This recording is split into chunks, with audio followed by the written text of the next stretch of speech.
briefly on the background of this industry, especially on the economic perspective. Because if you understand the economic perspective, you see the motive in Lynas. And I'm going to briefly talk about the difference between internal and external radiation and how the government has been justifying the safety of this plant. And yeah. So what are rare earth elements? Basically, there are these 17 elements. Okay, basically they are the lanthanoids, plus scandium and yttrium.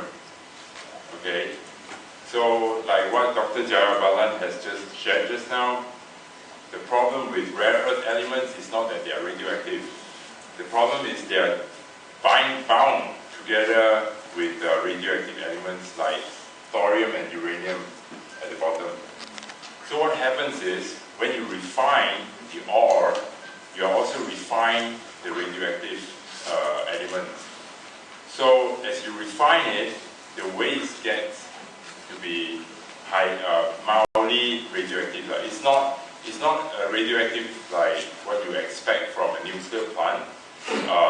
It's not a nuclear plant, but it is a massive amount of radioactive huge amount of waste, number one, and it's low level. And in terms of thorium, it is also long lasting. So since this energy forum, the irony is that rare earth elements are used in a lot of green products. Okay, in Prius, it's used as the dynamo, and also in the battery, the rechargeable battery. So rare earth elements are also used in your LED, LCD TVs, and your iPhones, and all these high-tech gadgets. So this is the dilemma. These elements are useful for modern products, but yet the waste is so toxic. Magnets as well. Yeah, magnets. Neodymium magnets are 10 times more powerful than ferrite magnets. So they are in fact used to make generators for wind turbines and of course the hybrid cars. Okay. Currently, China monopolizes 97% of the global market, but they don't always have that control. So what happened was, back in the 80s, China flooded the whole market with cheap rare earth. And it is made, of course, it's cheap because it is made with lax environmental laws and cheap labor. So what happened was, because of this, China managed to force many of its foreign competitors out of business. Okay, they have to close shop because they cannot compete with China's cheap rare earths. So how bad are the environmental controls in China? In Baotou, which supplies about 60% of China's output, basically their solution to the waste is to dump it in a dam called Rare Earth Lake. So that's how bad it is. So what happened is, this over time, these toxic elements have started to seep underground and started contaminating the underground water. So as a result, nothing can grow there anymore. They cannot grow any crop there.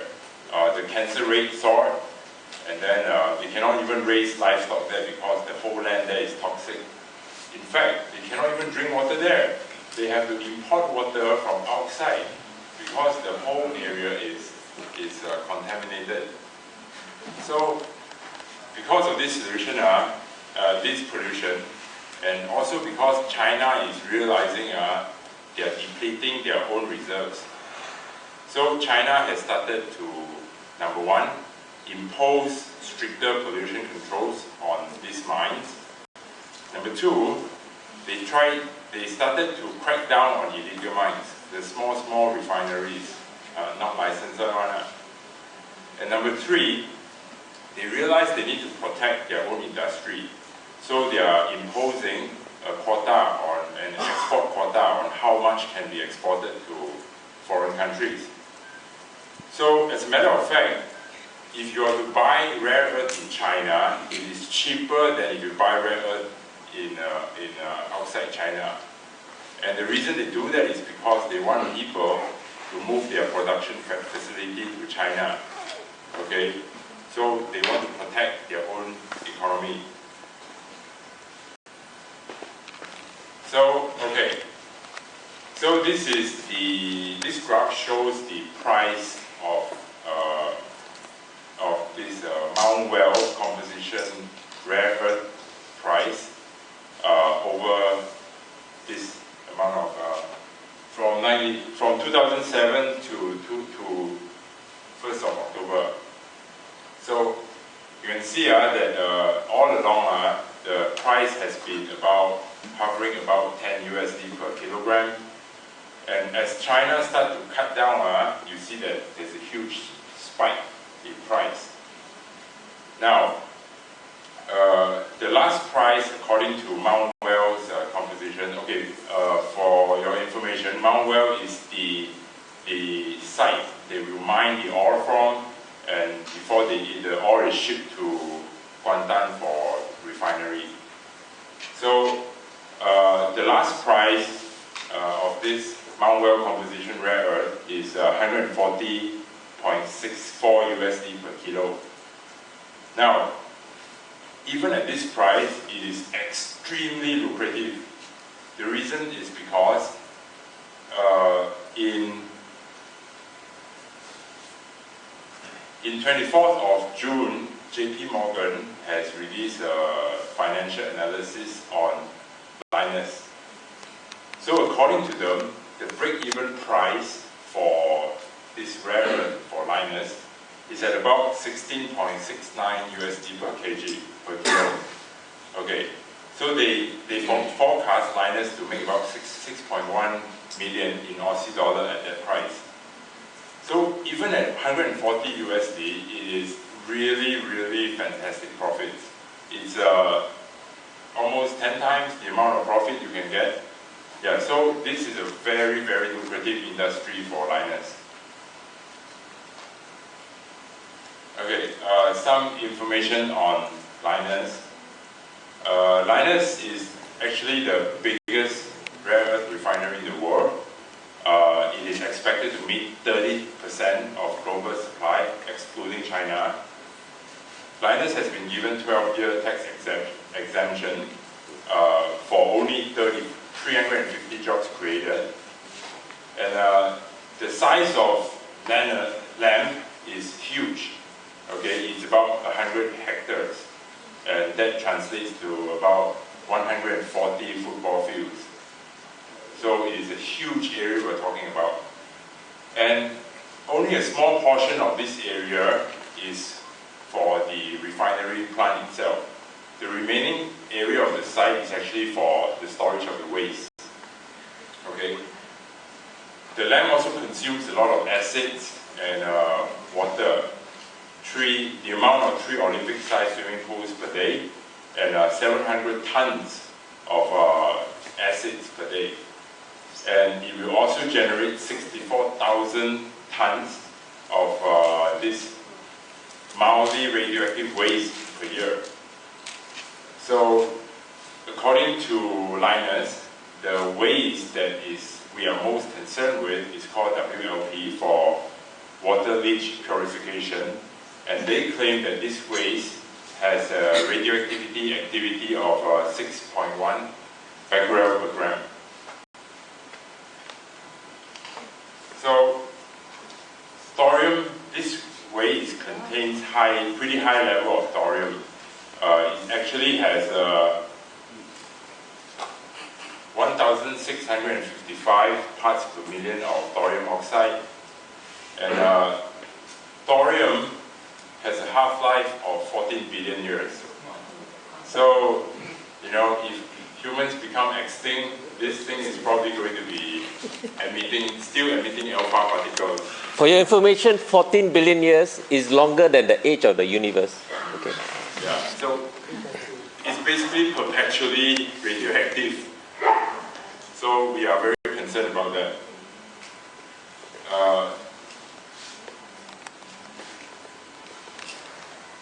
Okay, thorium. So now, alpha particles do not travel a long distance. Okay. Alpha particles can be blocked by your skin or with just a piece of paper. But the problem is, when you ingest it, what happens when you ingest it? When you ingest it, it is next to your skin, and the tissue around the source of radioactivity will be bombarded with high level of this high intensity alpha emission.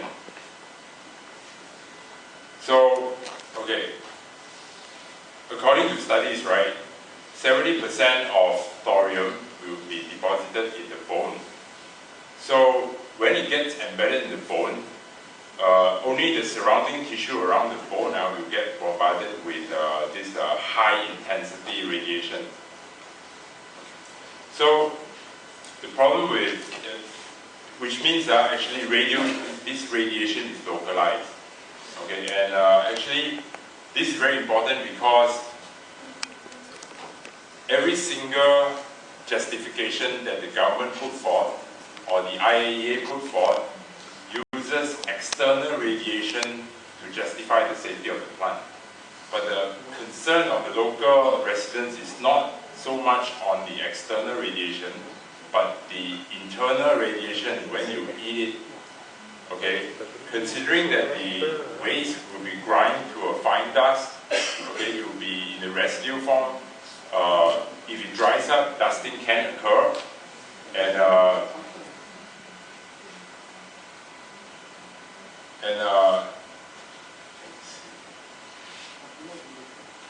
here are some of the comparisons on how this waste was proposed to be handled in Australia compared to how it's being handled in Malaysia. So, Ashton is a company that Lynas took over and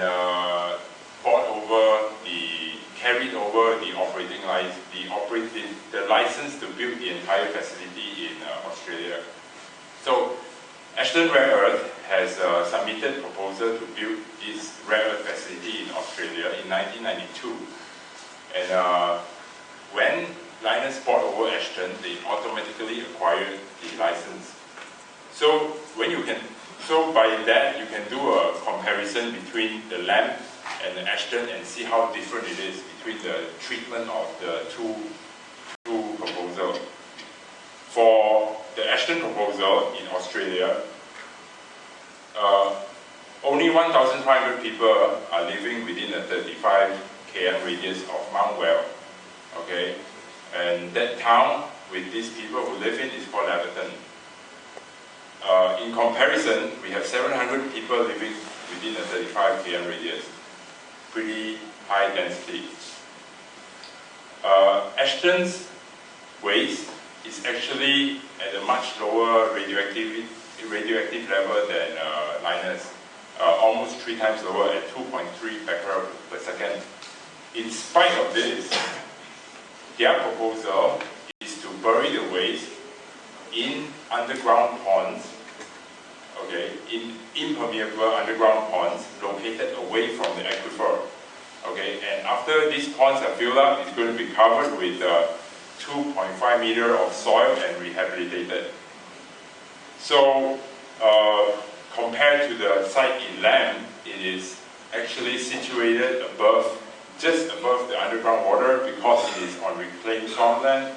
And there is a report from New York Times that says that there are whistleblowers that approach the New York Times claiming that the storage ponds is of very poor construction quality and there are cracks in the pond. So we are very concerned about how this thing will turn out, but it seems like the land is a disaster waiting to happen. Yeah, that's all. Thank you very much.